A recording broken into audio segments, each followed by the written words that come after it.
multiple takes, bro. It's fine. So Marwan Barghouti. I'm trying to make this new video about the guy.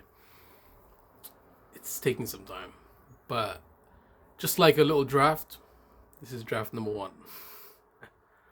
But the guy was part of the Palestinian, the Fatah movement. He didn't start it, but he was part of the Fatah movement in the West Bank, primarily in the West Bank. And he was trying to fight for the Palestinians' right to liberation, to resist. I believe that he wants to go back to the 1967 lines, the borders, before the 1967 war. Well, what happened in the 1967 war? I kind of have to give you guys a little backdrop there, which is another element of the video that I'm going to implement. Right now, so far, I've made the video audio recording. Still working on it, trying to work out the chinks here and there, but at the same time I have other things to do, so I don't really have time to make all these videos anymore. But he was part of the Fatah movement in the West Bank, and he was also part of the first and second intifadas, which was in the 70s and the 80s. Basically, the intifadas were acts of resistance so that the Palestinians would be able to establish a state of their own. That was the ultimate goal. And it preceded the Nakba of 1948, which was the catalyst to the intifadas. From that point forward, the intifadas were created as a kind of counterbalance to the Nakba, which is the catastrophe of 1948, when thousands and thousands of Palestinians were basically displaced internally. There was ethnic cleansing, there was massacres, there was bombings, there was terrorist attacks by the Zionist entity. And then there was the Palestinian Authority that was created to kind of combat these kind of elements that were doing all these problems. But Israel was created in 1948, right? That was when the State of Israel was created, which was before the Balfour Declaration of 1922, which is all of the elements of the video that I'm going to incorporate. But I'm just wondering, how long should the video be? How long should it be? It's something else I kind of need to figure out. I'm just having thoughts about how I'm going to structure the video. Done the audio recording. And I'm not sure if I'm going to put... Yeah, there's a lot of chinks that I need to figure out, little small details. Yeah, because I like to make the video well. I mean, sometimes I make rushed videos that are just not the best, not my best work. Which videos am I actually the most proud of on my YouTube channel? I don't know, that's a good question. Someone asked me that before. And the most proud, damn, that's a good question. My best video, the one that I'm most proud of, which one was the one that took me the longest to make? And which one made me the most money? I think the one that made me the most money was the reaction video, but the one that I was the most proud of, shit. The Karen and Skylar video made me a couple €100. And that one took me a few hours to make. The other videos were kind of rushed. But that's besides the point. What am I even talking about? I'm just talking about myself. It always comes back to me, right? I'm the creator. I'm the best. I'm the one that makes everything happen. But, yeah, those are the kind of thoughts that I'm having right now. And apparently there's a chance that he might get released in a prisoner exchange. But man, have you guys seen that the Israelis are rearresting Palestinians that were released in the prisoner swap deal? They're arresting Palestinians in the West Bank that they're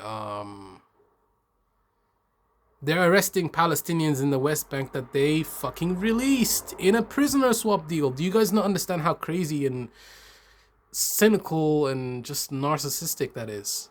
You're gonna re-arrest people that you've released in a good faith deal. Not really a good faith deal, but whatever. But you release them as part of a deal, and you renege on that deal and you re-arrest them. They've been doing that for years. I'm not really surprised, but I'm just I'm not surprised at the Zionists. Nothing surprises me from their side, but I'm just surprised at how the international community is responding. That's the part that kind of dabs at me a little bit. It's like a poke in the ribs, Shit, I mean, how can they be stopped? You know, to be honest, the only way we could stop what's happening in Gaza is to dismantle Israel as a state. And I'm not saying we should do anything wrong to those people. I'm just saying, like, we should dismantle the apartheid system that they have in place, where Jews are considered the flipping second coming of Christ. Like, you do something to a Jewish person as a non-Jew, you die. But if a Jew does something to a non-Jew, they don't die, they just go to prison, right? Or they don't even go to prison. In some cases, there's been instances where Israeli soldiers are flipping putting rods up Palestinian prisoners in jail. Like, they're committing human war crimes, but there's nobody that can hold them accountable. Yeah, I mean, just kind of like, the more I talk, the more I delve into this topic, it's like, dude, I don't even know how to, like, conclude the video, because it's like one after the other. There's a whole list, bro. There's a fucking whole list of massacres that the Zionists have perpetrated, man. Like, kind of makes you think, what's the only alternative really is to dismantle Israel as an apartheid system. Just like South Africa, when they had that apartheid system, the only way we can move forward and for justice is to dismantle the entire system and build a new one that's equal and fair. That's kind of a fairy tale. I understand, you know, there's never going to be equal rights. No, that's just fairy tale bullshit. But yeah, man, I've been looking at the videos of the fucking hostages and stuff. Kind of like, just a bit. It warmed my heart to see them released, but I'm like, they're just gonna get rearrested in the West Bank. Like, they're already arresting people in Jenin. For what? What did they even do? Like, they're arresting journalists, they're killing children, they're bombing hospitals. Kind of makes you think, like, okay, the first Intifada and the second Intifada were violent uprisings, right? But what choice did the Palestinians have? Like, you bomb them every day, you arrest their kids, you arrest their doctors, you bomb their hospitals, you lay waste to their everything, and then you surprised when they resist. Like, even under international law, you have a right to resist an occupier, right? You have the right to resist an occupier occupying your lands, because international law, nobody gives a fuck about it. You know, that's the part that I'm thinking about right now. No one gives a fuck about international law. Geneva Conventions, doesn't matter. Israel's a convention. They signed the Geneva Conventions, by the way. They signed them. It's just a piece of paper. It's just a piece of paper, toilet tissue. You know, it doesn't mean anything. It's just a piece of paper like this. You know, you can just wipe your nose with it, wipe your ass, put it in the toilet, flush it down the toilet. It doesn't mean anything to these Zionists. It doesn't mean anything to them. They'll disregard the piece of paper when it's useful, when it's like something, when it's something that they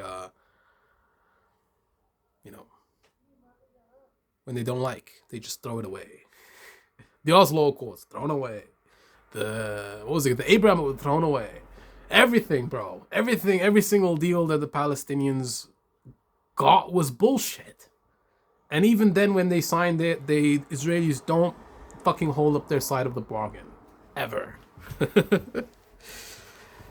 And there's thousands. How many Palestinians are held in Israeli jails, dungeons right now?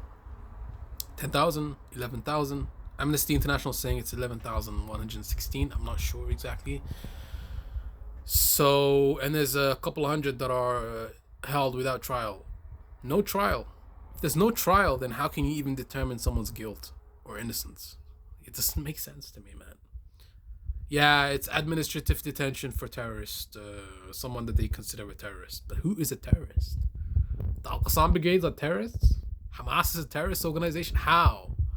They're just resisting an occupation. Oh man, I can't wait till I make that video about Marwan Barghouti though. That's my favorite video of all time, probably. Because I'm putting the most amount of time into it. Yeah, time. I guess I always put time in my videos, but not that much.